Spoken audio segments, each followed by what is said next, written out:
કંઈક ઘટતું હોવાનું સામે આવી રહ્યું છે? મારે એમ કહેવું છે તમને કે કોંગ્રેસ ધ્યાન શું રાખી શકે?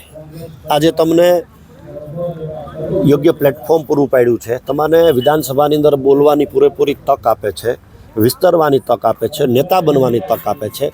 જેટલું થઈ શકે છે એટલું કોંગ્રેસ પક્ષ કરે જ છે. તેમ છતાં પણ જો કોઈ એમ કહેતું હોય કે નહીં સાચવી શકે, તો મને એવું લાગે છે કે જેટલું છે એના કરતાં વધારે તો કોંગ્રેસ પક્ષે બધાને આપ્યું જ છે. તેમ છતાં પણ એવા કોઈ કારણો રહ્યા હશે કે પાર્ટી સાથે ન જોડાઈ રહે.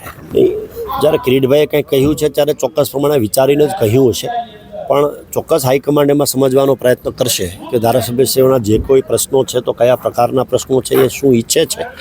ચોક્કસ પ્રમાણે એ બાબતમાં ગંભીરતાથી વિચાર કરી અને 1 to 1 દરેક ધારાસભ્યશ્રીઓ સાથે રાજીનામું આપે છે ને કચરો કહેવામાં આવે છે, તો એ કચરો સાચવી રાખવો જોઈએ, આવવું પડે એવું કીધું.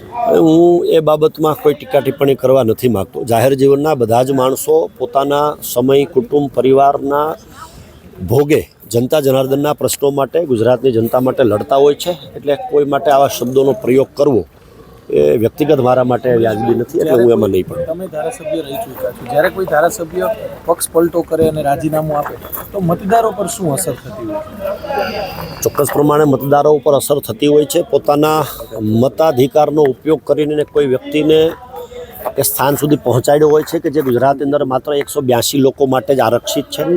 એટલે એમને અસર તો થતી જ હોય છે, પણ કયા એંગલથી, કયા મુદ્દાથી, કયા બાબતથી થાય છે એ બાબતે પણ લોકો વિચારતા હોય છે. એટલું આપણે રાજકારણની અંદર રૂમર્સ ફેલાવવો, ચર્ચા કરવી એ બહુ છાશવારે દેખાઈ રહ્યું છે. ત્યારે કદાચ કોઈ આગેવાનો વિશે ચર્ચા થઈ હોય તો થઈ હશે, એમાં કોઈ ના નથી. પણ આપ જોઈ રહ્યા છો કે હું અત્યારે પણ કોંગ્રેસ પક્ષના કાર્યક્રમમાં જ આવ્યો છું. આપને CR પાટીલે પણ આમંત્રણ આપ્યું હતું જાહેર સ્ટેજ ઉપરથી.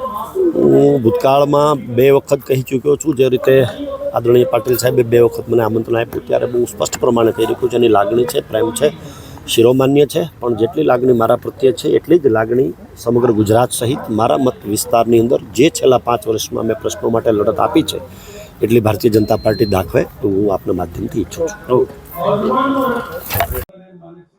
AICC અને PCC દ્વારા રાજકોટ જિલ્લા કોંગ્રેસના પ્રમુખ તરીકેની જવાબદારી મને સોંપી છે. આજે પદગ્રહણ સમારંભમાં સૌરાષ્ટ્રના તમામ જિલ્લા કોંગ્રેસના પ્રમુખશ્રીઓ, અમારા પ્રભારીશ્રીઓ, સૌ આગેવાનો મોટી સંખ્યાની અંદર ઉપસ્થિત રહ્યા છે. અને સાથે રાજકોટ જિલ્લાની અંદર અદ્ભુતપૂર્વ રીતે કહી શકાય એવું ગામે ગામથી અમારા કોંગ્રેસ પાર્ટીના કાર્યકર્તાઓ અને આગેવાનો ઉપસ્થિતિમાં આજે મારો પદગ્રહણ સમારંભ પણ રાખવામાં આવ્યો છે.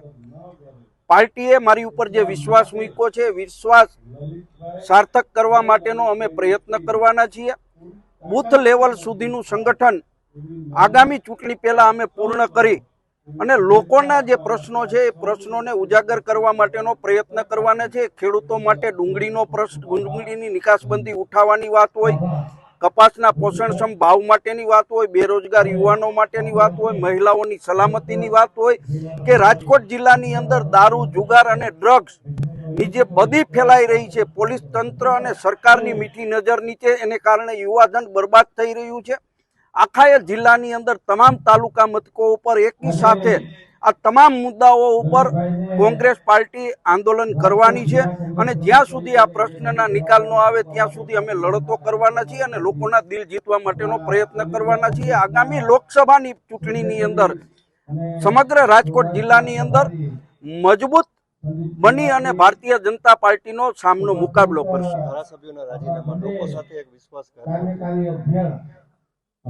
લોકોએ ચૂંટેલા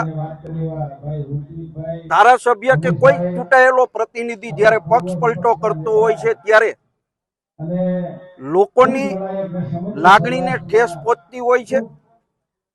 ભારતીય જનતા પાર્ટી સત્તાના મતની અંદર 156 બેઠક આવ્યા પછી પણ એવું સમજે છે કે લોકસભાની બેઠકની અંદર લોકસભાની ચૂંટણીમાં સારો દેખાવ નહીં કરી શકીએ, એટલે આમ આદમી પાર્ટી કે કોંગ્રેસના ચૂંટાયેલા પ્રતિનિધિઓને તોડવા માટેનો પ્રયત્ન કરી રહી છે.